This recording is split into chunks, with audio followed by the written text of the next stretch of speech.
Welcome back to the Resilience Pod, the podcast helping you become resilient in our world full of disruptions. I'm your host, Reena Singh. Welcome back. Today, we're diving straight into another episode centered around risk management, identity, culture, and the systems that can make or break us when we're flying into the unknown. This is a very fitting title for our episode because my guest in the studio today is a former pilot. Yes, you heard right. A former pilot turned resilience leader. Now, you might be wondering, Reena, what the heck? How does a pilot become a resilience leader and come into this field? Well, we're going to reveal all that and so much more. So without further ado, Joshua De Maid, welcome to the Resilience Pod. Thank you for having me, Reena. It's a pleasure to be here. Good. Now, how on earth does a pilot come into the resilience world? So I want you to start from the beginning because this is something we're all dying to know. Mm-hmm. So when did you decide to become a pilot first? And then we'll go into the why, the how and stuff later. Yeah, I think I mean, it is a very good point, actually. So for me, I think it all started back when I was probably, and this is going to sound ridiculous. Back in my day. back when I was about 8 or 9, maybe. Okay. I was that weird kid that knew what he wanted to do from a very young age. I love that. So yes, when I was about 8 or 9, my grandparents used to take me to watch the aeroplanes at Gatwick Airport in the south of the UK.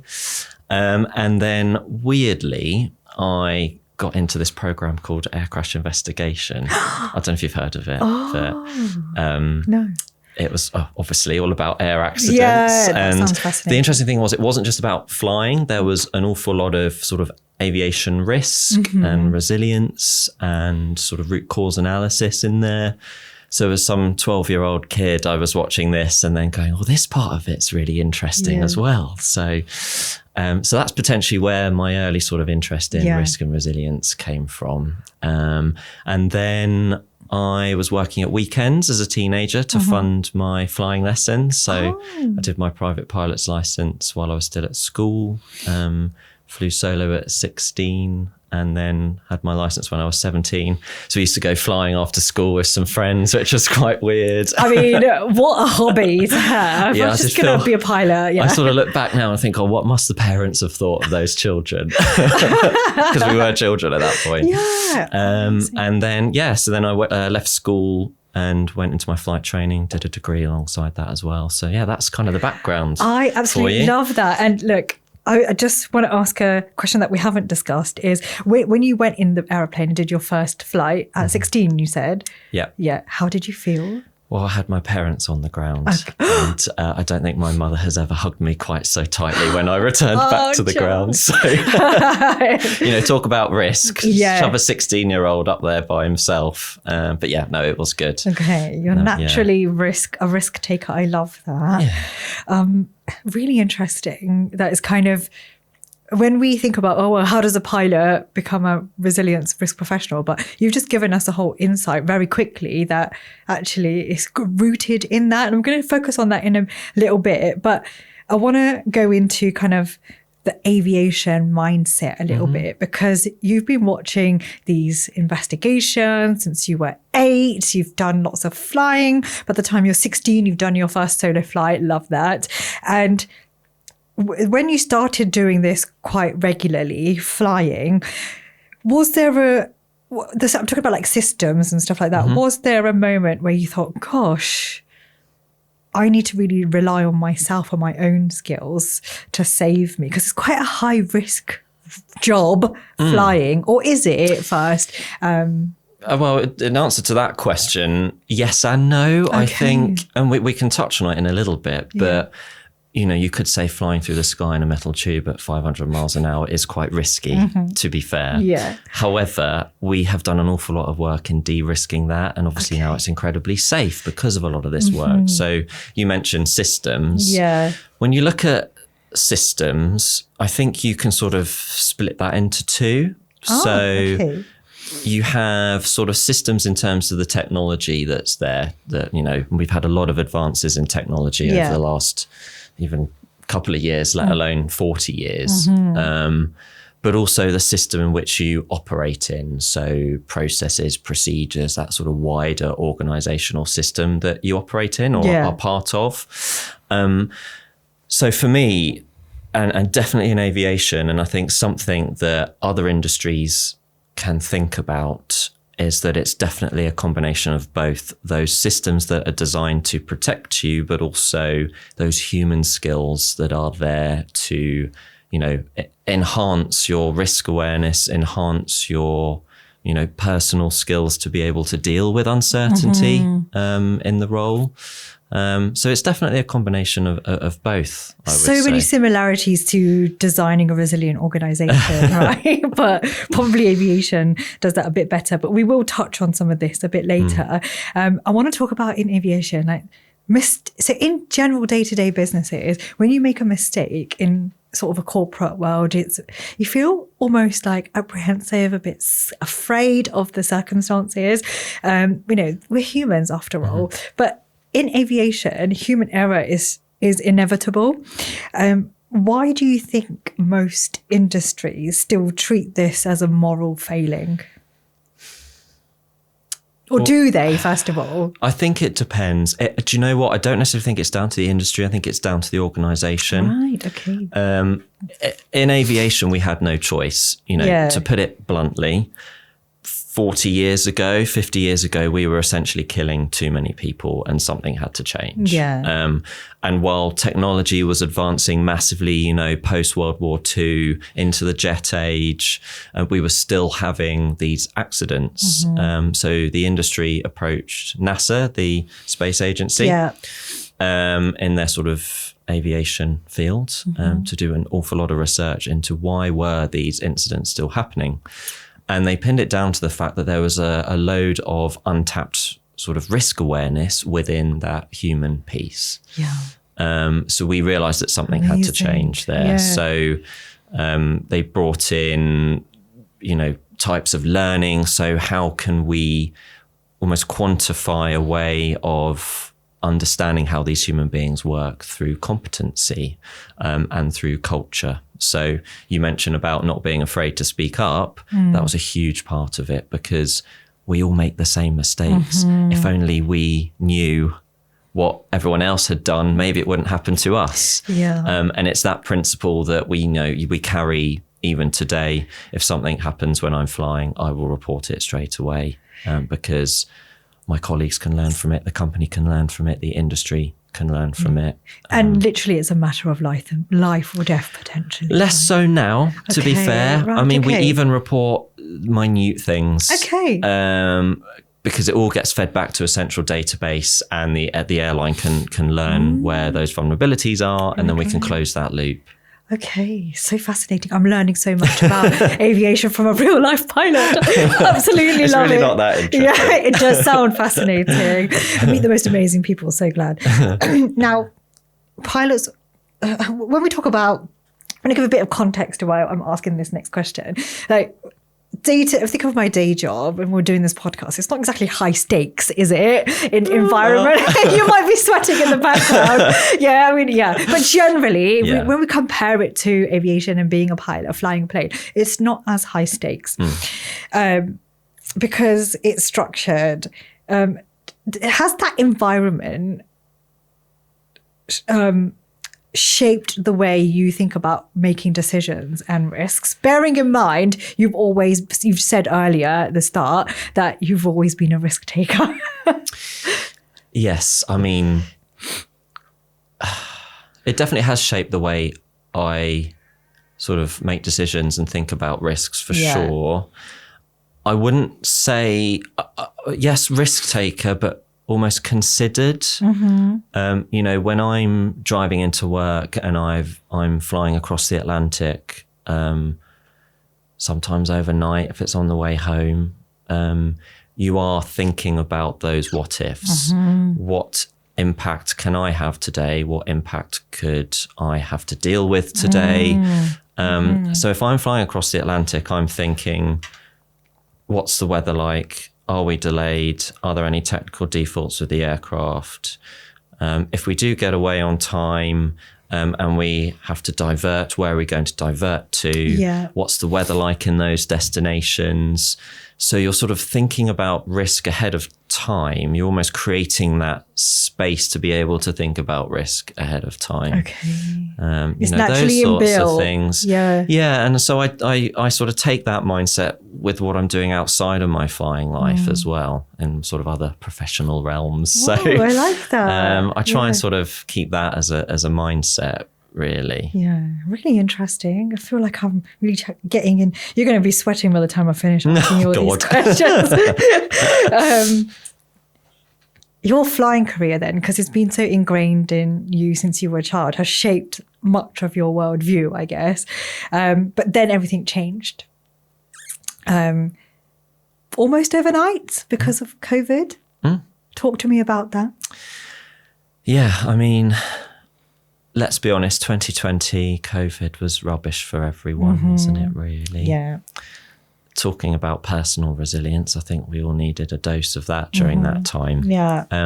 For context, it was a really difficult year for me. And I don't often speak publicly about these things, but it's a safe space and it's a resilience podcast after all. Indeed so it is. at the start of 2020, I came out to my family as gay, which anyone who's been through that will understand that it's not an easy thing to have to go through. Right. It was a real challenge for me personally. And then, 2 months later, we were thrown into lockdown. I was like, what the hell is going on with the world? I mean, it was crazy. And so I thought, gosh, what am I going to do? So I moved back in with my parents because of the uncertainty. Yeah. And then, I literally stopped flying overnight. Actually, I landed one day from a trip and that was it. Oh my gosh. I did about maybe 1 or 2 flights within the following 4 months or so. Wow. Which was also very strange. And then we were thrown into redundancy consultation. Oh gosh. And I thought, oh, for goodness sake, really? Yeah. Can we just stop with all of this for a minute? And 3 months later, I'd lost my job. And because I lost my job, I lost my mortgage. I was buying my first home, my flat. So it literally, my life had just spun on its head. And something that I was so deeply passionate about was kind of just taken away from me.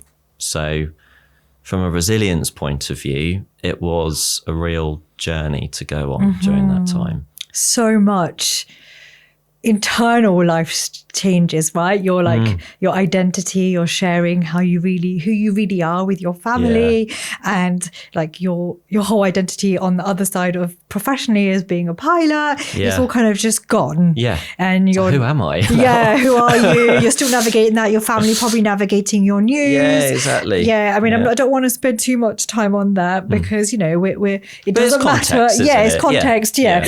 And it's more like this whole identity is just like shifted from you. Did you feel a certain loss that, I know you've gone through the whole who am I, but how did that moment feel for you in its entirety?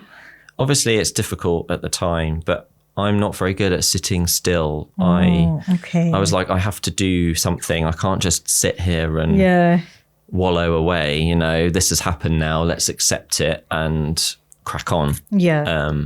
So was it a loss? Yes, but this is going to sound really silly, but I see like with a loss you can try and gain in other ways. Not silly at all. But I saw it as an opportunity to tap into that sort of risk resilience space. So obviously I did sort of risk management style degree alongside my flight training. Yeah. And I'd always wanted to explore that part. So now was the opportunity to do that, really. Amazing. So I ended up working almost like as a training consultant with... we worked with the Metropolitan Police, we worked with schools, we worked with insurance companies, essentially doing risk culture and process resilience work and training courses and things with these organisations, which was really interesting. Yeah. And that's then how I fell into sort of the resilience space, because I thought there's more here I want to explore. So now roll on, how many years are we from that? 5 years?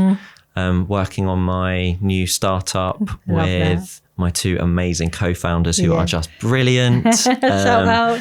Very excited, building something super cool in the business continuity resilience space. So, you know, I think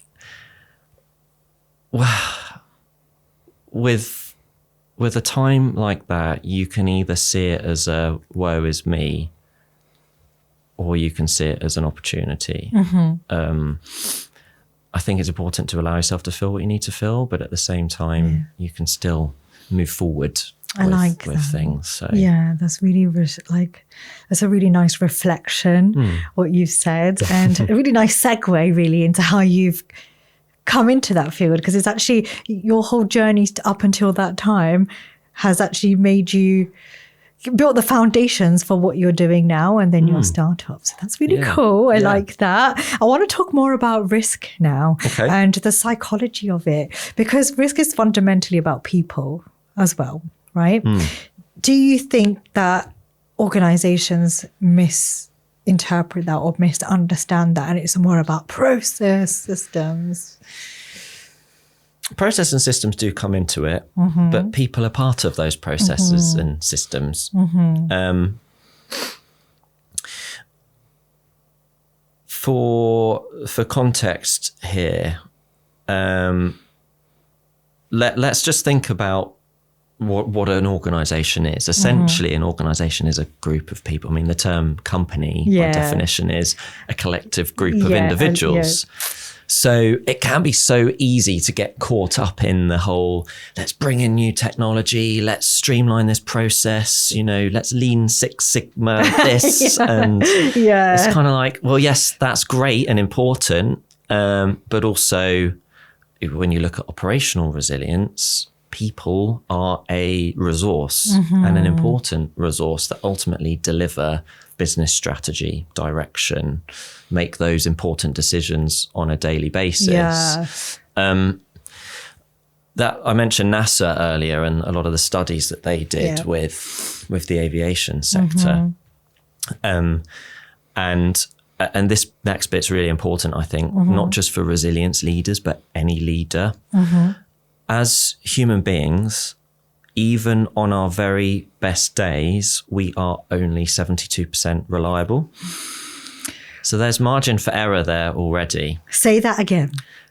even on our best days, we are only 72% reliable. Wow. That's much lower. Sorry. That is so much lower than I thought it would be. I mean, you can ask the question and people say, 100% when I'm feeling great. It's like, but there's still a margin in there that we're not aware of. And, you know, so think about aviation. That is what the industry realized. We need to close that gap.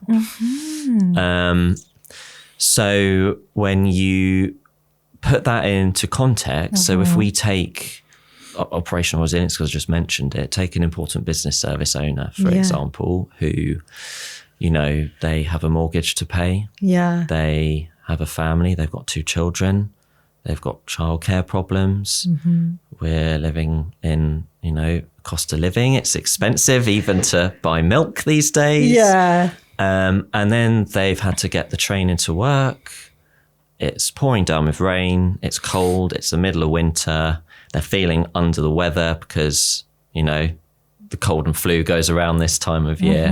And then they sit at their desk, they open their computer and they see an email that says, there's been an incident and your service has been impacted. How reliable do you think they are at that moment in time?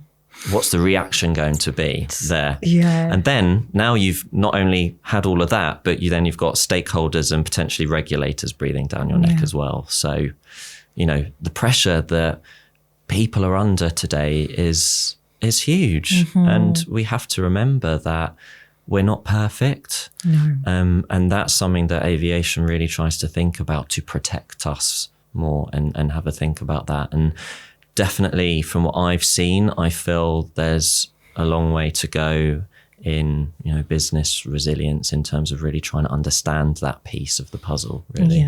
Because we don't focus on that psychological well-being.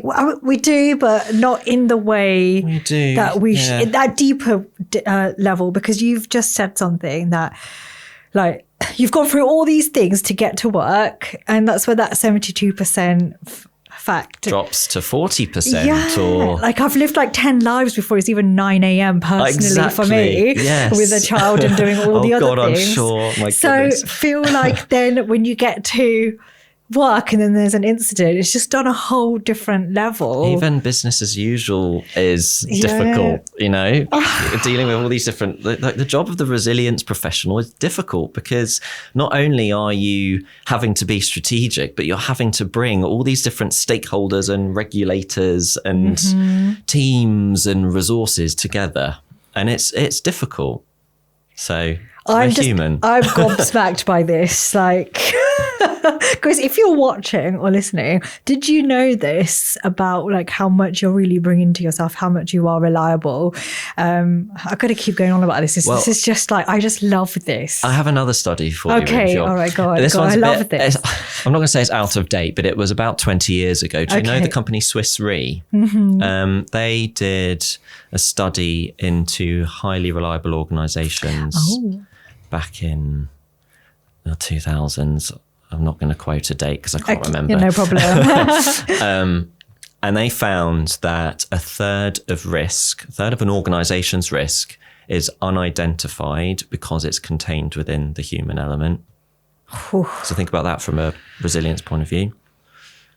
And then another third is also unidentified because it's contained within our systems and processes that also form part of that sort of human element as well. Now, obviously, you know, when the dawn of the likes of operational resilience, we are definitely seeing some sort of improvement in that understanding of that process element, because a lot of it is very process driven. Even in the business continuity space, it can be, you know, process driven. But saying that, there's still something to be aware of. So when you look at the human beings as a resource in an organization, there's a whole lot of risk there that we're not tapping into. We can be so busy about horizon scanning, or what's happening in Greenland, or what cyber attack are we going to have next. But actually, sometimes we need to have a look on our own doorstep, and there'll be lots of things that people are walking around sort of in their heads with that they're just not sharing. How can we overcome that though? Because it's not easy for people to share. There's that whole concept of bring your whole self to work, the real self. But let's face it, as much open as organizations are, and however nice that concept is, there's still a Josh mask you put on. There's still a reader mask put on when I'm at work, when I'm doing this podcast, when you're with your friends, whatever. We all have certain identities in different shifts. So what can organizations do? I think you almost need to remove identity and just be honest with yourself.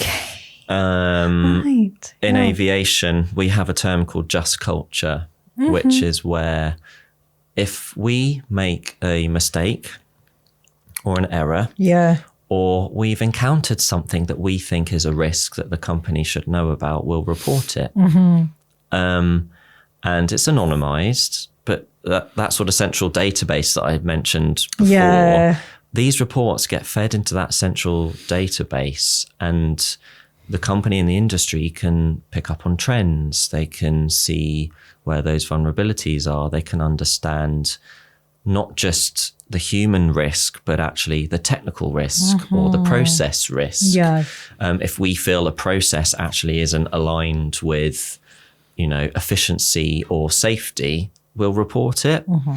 And it's the same principle in organizations. Now, the issue is you need a solid sort of cultural foundation for that, which we can talk about later. Before we go into the culture and like how to make it real, because it is a fluffy word, I'm going to say it, but how do we put it in practice? Like the aviation, like I like the no blame culture. We like most corporations have like whistleblowing policies and strive to do something like that. what can businesses learn from that? Like, it's all well saying, Josh, like you have a anonymized process, but people don't trust that. It's like doing employee surveys, right? Well-being surveys, or like, how do you feel about the business? It's anonymized, but people don't fundamentally trust it. Mm-hmm. Now, I know you haven't prepared for this answer, but I'm just really keen to see, like, how do we adopt that aviation no blame mindset realistically into our business when people have failed and find it hard to trust organizations? I would say, firstly, no blame. Yes, it's not necessarily completely no blame. So if you did something sort of like for personal gain, or like a violation that was an active decision, you're not going to be protected under a just culture. Okay. So 99.999% of people don't fall into that category. Like, that's good to most of us, most professional people are professional people. You sort of said the word there a couple of times, trust. And you can't just pluck trust out of thin air, unfortunately. So true. But I think it stems from the top, from the leadership. Right. But I think it can also be built within an organization. So,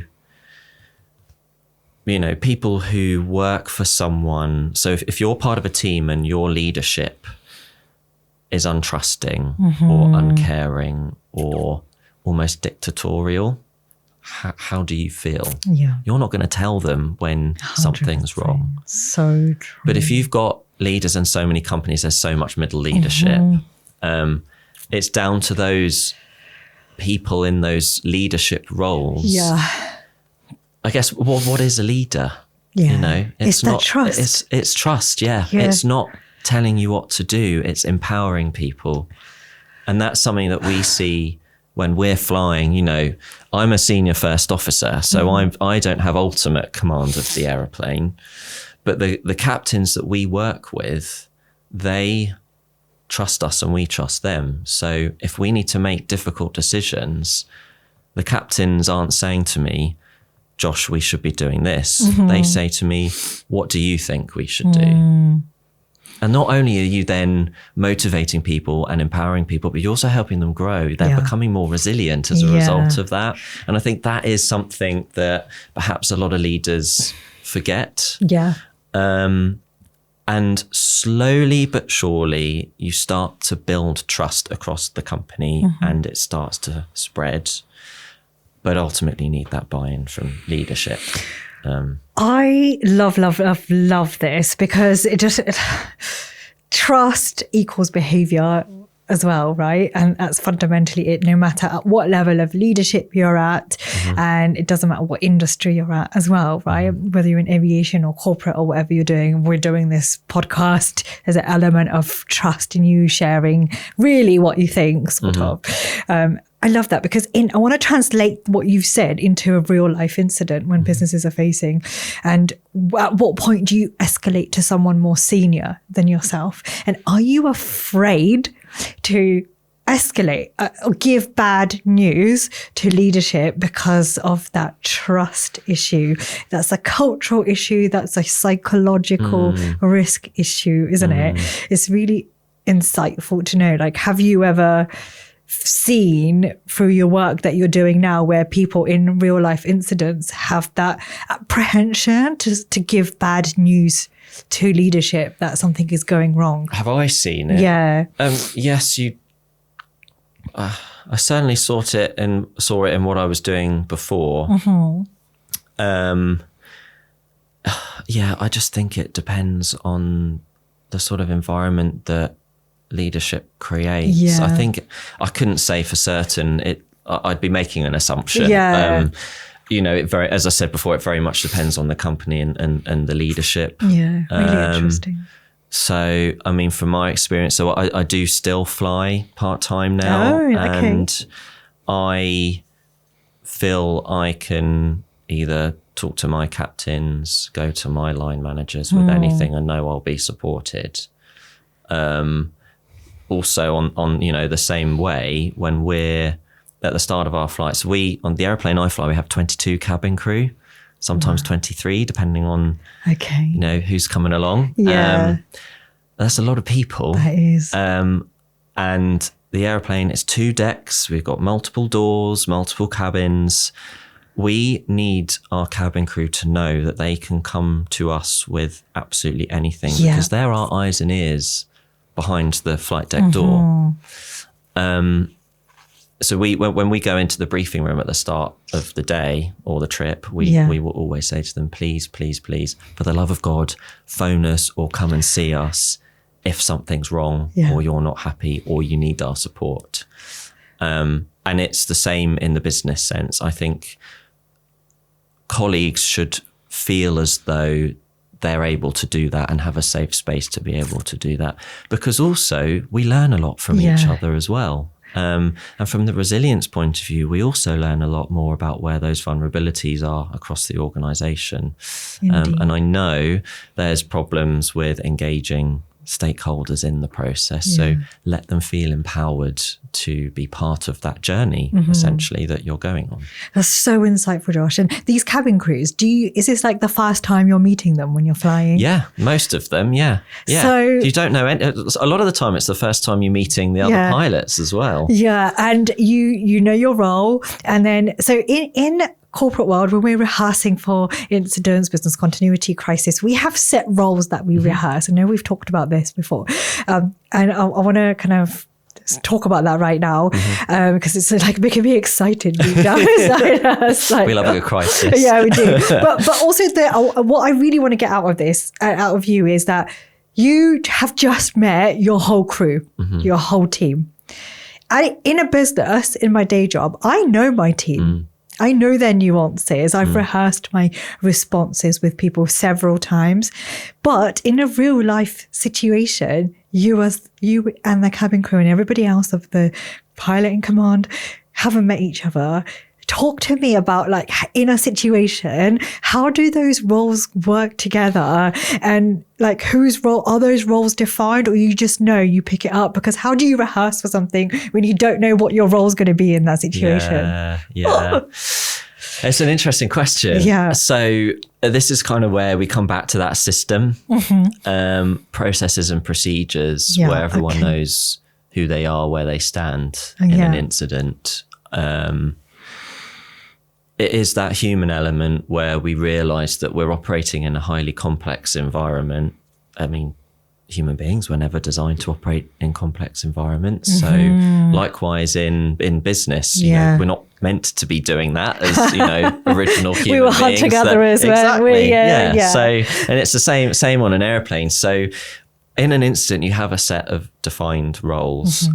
We do rehearsing. So I have to go into the simulator every 6 months and get thrown a load of scenarios, which is wonderful. And we also do every year a day with cabin crew where we rehearse scenarios as well. But the key point is that it's not the same ones you might necessarily be flying with, which is what I want to really point out to people who are watching or listening, because I feel like from a corporate perspective, we have that privilege. Yeah, and you have no excuse not to trust each other. We don't know each other. We have to trust each other. Yeah. So talk like that's that trust, because so then I guess the systems, the process is really defining that. What I mentioned before, helping you when things don't go, when you're flying into the unknown, basically. Yeah, communication is a massive part of it. So if you can't communicate effectively, you're going to struggle. Yeah. Same in business, same in crisis management. If you can't communicate, you're not going to get through a crisis, because there'll be multiple stakeholders involved in dealing with the response. So, I mean, that's a massive part of it. Yeah. Whoa, that's so insightful. I feel like, guys, we don't have any excuse. Trust each other. Yeah, we do. Because actually, imagine going into a whole real life situation with people you've not known. And I know you've said that we have our roles and stuff, and it's the same in aviation, right? You have a set role that you're rehearsing for, but not necessarily with the same people. Same in a corporate kind of environment. I think in an incident, a lot of people, they just want to take on each other's role as well. And it's like everyone wants to pitch in, but that Don't kind muddy of the waters. Yes, it derails it, or what's the flight process. term? There's a Like, process there for a reason. Yeah. So stick to those defined roles and defined processes. Manage your risks well. Yeah. Okay. Think ahead. I just want to touch on culture a little bit. I'm not going to ask you all the questions, conscious of time, but how do we measure what a really good organizational culture is? Because we talk about this a lot, but how do we measure it? It's difficult to measure, isn't it? I think. So how do we know then, Josh, that this is a resiliently cultured organization? What are the markers for that? If people feel comfortable to speak up, you know that you can conquer anything, to be honest with you. I think so many people live in fear. Or the flip side of that is people just don't have time. So how do we create something that creates time for people to feel empowered? So yes, I think the baseline is trust, for sure. And that's definitely a recurring theme here. It is. From trust, you can then assign accountability. So if we're colleagues and we're working together, I need to trust that you know that you hold yourself accountable to the work that you have to deliver. Yeah, I like that. And from there, with accountability, naturally, you tend to find ownership, and people then own their errors, inefficiencies within the business, risks. We're talking about risks here. They own all of that. And when they own that, they feel comfortable to share it. Because there's no issue. Yeah. It's fine. It is what it is. We're all here to learn from each other at the end of the day. So they share that. And then from that comes communication and collaboration. So it's almost like a string of behaviours, or what we would call competencies, whereby if you can deliver your business goals following these sort of behaviours, then you're not going to have the misunderstandings or the miscommunications or the slowed responses to an incident. What a perfect way to define that and measure it. And it's not, I don't believe it's groundbreaking. Like, no, it's really not. It's definitely not. Because I was like, you're going to give me something. I'm like, oh, no one's thought about that. But it's just measuring the processes that we already have. Keep it simple. Yeah, I absolutely love that. Now, I'm going to skip, really conscious of time, and I'm just been grilling you, and I just love it. I'd just be really remiss of me if I didn't ask you about AI. And I ask most guests the big question. Everyone loves talking about AI. And AI as, I want to go back to not what you do now as your day job, but as I know you fly for pleasure and stuff, but for when you were a pilot or first. Oh no, I still am. Oh, you still are? It's not for pleasure, trust me. Okay, he still is, my bad. Okay, so is AI used in flying? So we use it in, you have like Microsoft Copilot, things like that. Okay. But as flight ops, we don't generally use it. For me, my AI is my autopilot on the aeroplane. Right, okay, yeah.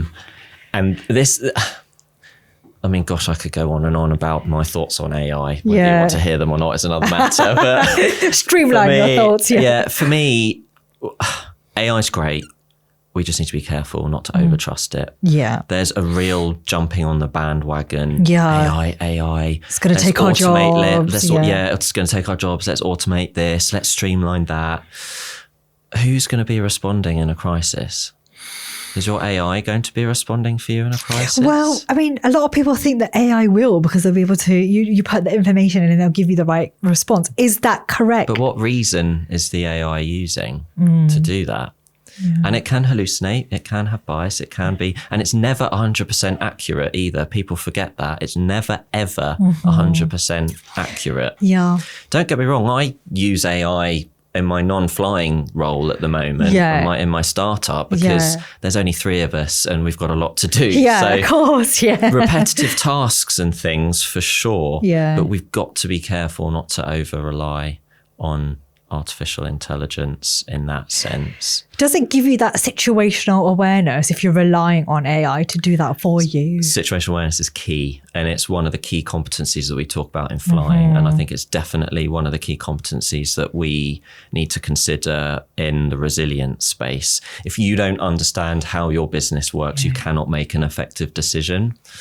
And so AI is really useful here because it can save time, it can collate information to help enhance that situational awareness, but it should never make decisions for you, because we rely on our human skills, our cognitive thought processing, our experience, our gut instincts. They are important aspects that, we have to think about when we are operating in our roles and responsibilities. I'm frantically taking notes, even though I can watch this back, which is ironic, because I really just like the way you've said, like, it doesn't replace. Yeah, it's an enabler essentially, but our gut experiences, our gut feelings, our experiences it doesn't give us that in any situation, let alone being flying or whatever else we do. It's just definitely use it to save time and collate information and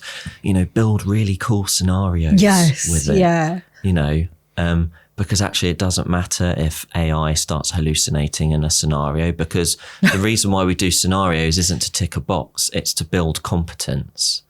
So if AI can throw you a curveball, then we're not prepared for that, and we're building our competence because we're thinking about how and what it is we need to do, rather than, training for a specific, I don't know, I can't think of one off the top of my head now, but a cyber incident that leads to X, Y, and Z, Wow, really good advice here.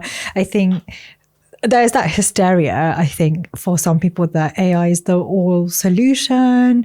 It's gonna take all our jobs. Why bother with life? Don't take your jobs, please. You're important. I guess we'll use it to our advantage, but not. It's not don't use it to then do everything that you've trained to do. Yeah, exactly. Yeah. And actually, so just on that sort of competency note, it's quite an interesting point. So when we go into the simulator, as I mentioned, we're trained on scenarios. And for us, it's not about the scenario or even the outcome of that scenario. It's that competency that we train around it. So we leave our simulator feeling as though we've developed, feeling as though we've learned something, feeling more resilient to go back onto the line and fly again. But that is purely by raising our competency rather than ticking the box. So I do think it's the same in business, where when we're running our scenarios, if you can create a set of competencies that are specific to your organization, it's almost like defining a set of KPIs so that you have a way of tracking the maturity and the impact of your program, but also when you're bringing stakeholders in, they have something tangible to engage with. They can actually see that improvement. So with AI, I'd almost say use of AI is a competency that we should be thinking about during our scenario exercises. In our flight simulator sessions, in our scenarios, automatic flight control is a competency that, the way we handle the automatics, the way we handle the systems on board, that sort of thing is a competency that we're graded on, because it's important for us to deliver, a safe flight, for want of a better word. So that sort of thing there is a useful way to think about competencies and artificial intelligence, I think. Wow. I'm doing a happy dance inside because it makes so much sense. And especially when you're going back into your training programs and stuff, it just all ties in together. So I am going to rewatch this bit particularly and take more frantic notes, so you all should be too. Really great. Thanks, Josh. That's all right. We're almost coming to the end, but I want to talk about something that shapes our own thinking in terms of resiliencism? You know, like is it who is more resilient, the person who never breaks or the person who breaks and then rebuilds? I like this question. And I don't think you can actually say either way. For personal experience, the person who...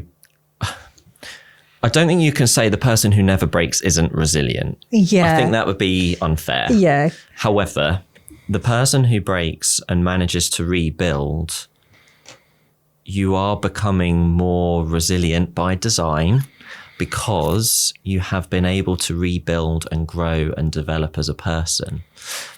And then you can take that into your professional life as well.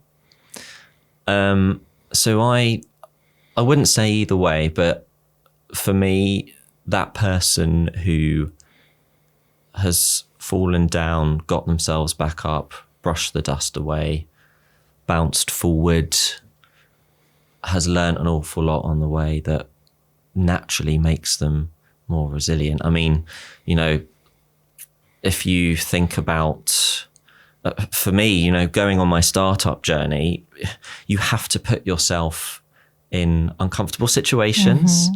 And if you can be comfortable being uncomfortable, then naturally you're building resilience. So it's not even just about breaking, it's about sort of forcing. You think about, you know, when you go to the gym and you're working out in the gym, your muscles break, but they build back stronger. Yeah. It's the same thing. You don't have to completely fall to become more resilient, but you can do baby steps, you know, sort of be comfortable with that discomfort. So you learn a lot that way. Indeed you do. I do like that because I mean, I don't know about you, but I don't think I've met anyone who hasn't had some sort of something happen in their life that they've never not been resilient. It's all kind of a trick question for you. But yes, I do like that, like the resilient by design bit and your thoughts on that. I think we're at a close now. Wow. I did have more questions for you, but I'm not going to. Save it for next time. Save it for next time. Yeah, you've kind of answered them. I did have a question on culture, but we've gone into a lot of depth about that. I really am thankful for you for being so open and honest, and that trust, the stats that you've come with have really like shocked me, and it's really exciting to talk to someone like you who is a pilot and doing kind of both things. Not sure why I thought you weren't, but really you bring a really interesting, insightful concept and thought process into our profession, which I think a lot of us can learn from. I think definitely think about being human. When we look at resilience, you look at resilience processes, tooling out there, it can be so complex. Please, let's not make it so complex. And think about the people as well. Love that process. Thank you. Now, you're not gonna get away that easily because it's wildcard question time. Okay. I have to have a sip of water. Yeah. No, guys, you should know this by now because we're quite a few episodes in. We're doing something new. Wildcard question. The guests do not know what it is. It's the question left from my previous guest. And you have no idea who my previous guest was. It will all come to light when that episode goes live. So I'm going to open it up. And my question for you, and this guest, my last guest, was quite conscious that he put a question for a female and a male. So I like that. Yeah, so very interesting. And, you know, this is why I love the wildcard question, because everyone just surprises me, not only by the way you answer, but what I look forward to what you have to say, but I'm not going to reveal it. So ready for your wildcard question, Well, George? I'm going to have to be, aren't I? I have no choice in the matter. Okay, so this is really wild, okay? Considering what we're talking about and what I'm asking you, there's no correlation, but if you noticed a change in your body, how long would it take you to go to the GP? I'm a hypochondriac, so immediately. Really? Yeah. This is going to sound really ridiculous, but talking about like personal health things, I do try and exercise as regularly as I can. And I went to the gym and my arms started turning blue. And I was like, what the hell is going on there? What did you do, Josh? Yeah. So I was like, straight back home, 111. What the hell is going on? And then it disappeared like an hour later, and it's never happened since. So yeah, I am very much. So when you say about like being, taking risks when it comes to my personal health, I don't like taking risks. Love that. Yeah, but maybe that's sort of part of my problem solving as a pilot. If something pings up, I need to solve it straight away. So I think I take that sort of into my personal life maybe a bit too much. Yeah, but that's really good, isn't it? Because I think just for a bit of a back context, men generally don't. And this is a really big generalization. And you will... Guys, if you're watching us or listening, and then Josh, when you look at the episode that goes on before yours, you would understand the context of the question is that generally men don't go and see a GP or a doctor or specialist when something is wrong. So I do love that. Yeah. I mean, maybe not you being a hypochondriac, but that you are very conscious and you do that. So that's great. It has nothing to do with resilience, but a wildcard question. Yeah, no, that's good. I like that one. Impressively quickest answer. Oh yeah, do you know what? That was quite an easy one. Yeah, because I know my family will say exactly the same thing. So. Brilliant. Okay, now thank you for answering that. Really putting you on the spot. That's all right. It's your turn to ask the next question. So let me just get a new page for you. This is when it decides it does not want to work. Technology. Should have used a pen and paper. Right. Okay, so if you could write your wildcard question there, if you put put your name, if you just sign it so we can have a copy of your autograph. Do you need name and date at the top? Yes, please, your full name, and then your question, then sign it. I'm really excited to see what wildcard question you ask. And guys, if you've been watching or listening, thank you so much for tuning in today. This has been a really interesting episode, hearing the insights from our pilots. So this is me, your host, Reena Singh, with our guest, Josh, signing off for now. And until next time, keep on investing in your resilience. Sorry, there's a bit of a slow writer. That's okay. I don't want to give you my pilot handwriting, so...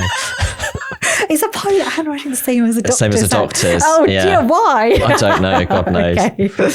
We'll make sure these are on the offcuts.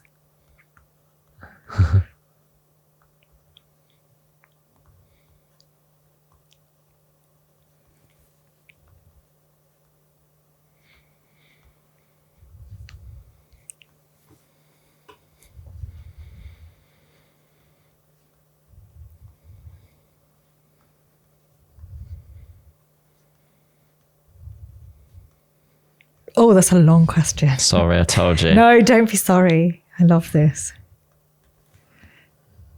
Oh. Sign it? Yes, please. There you go. You've left a bit of your legacy, more of your legacy here. Thank you. How exciting.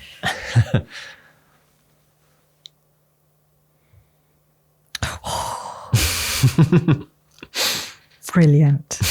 I cannot wait to ask That's this. quite a harsh question, actually. Apologies to whoever the next guest is. Look, this is why I love this wildcard question, because you can go as deep or wild as you want. So I'm really excited about this. Thank you so much. Thank you for having me. Wonderful. Thank you.